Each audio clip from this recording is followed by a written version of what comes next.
የሚስት እየሰጉ መኖር ምክንያቱ አሁን ታወቀ።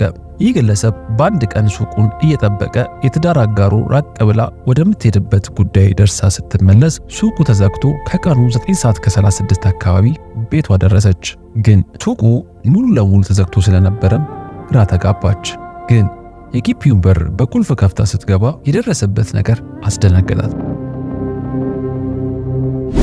ባል እንግዲህ ከደብሬ ጋር ተኝቶ ስታገኘው ሚስትየው በአይኗ ነው ያየችው። በአይኗ ስታየው ግን ማለት ነው የሱ ልብስ ሙሉ ለሙሉ ወልቋል። ምንም የለበሰው ነገር የለም።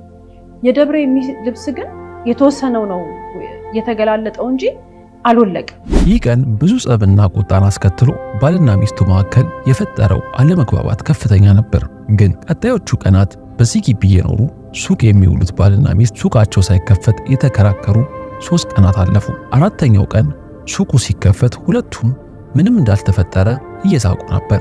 ምክንያቱም ባል መኖራ ተገስቶ ይቅርታ ጠየቀ።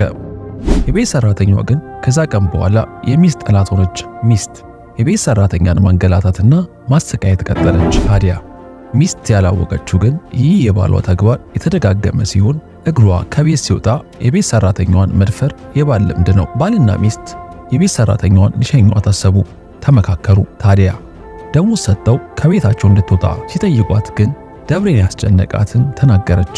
ነፍሰ ጡር ነኝ ብዬ ተጠራጠርኩ ስትላቸው ሁለቱም የሚገቡበት ጠፋቸው።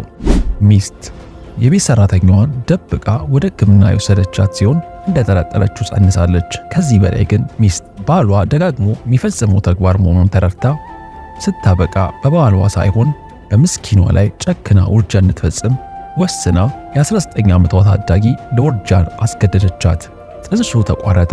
ከዚህ በኋላ የቤት ሰራተኛዋ ስታገግም ተመርምራ ነፃ እስክትወጣ ድረስ እና እርግዝና ለመኖሩ እስኪረጋገጥ በቤታቸው እንድትኖር ተደርጋ ባልና ሚስቱ በሕይወታቸው ምንም እንዳልተፈጠረ ቆጥረው ኑሮ ቀጠሉ።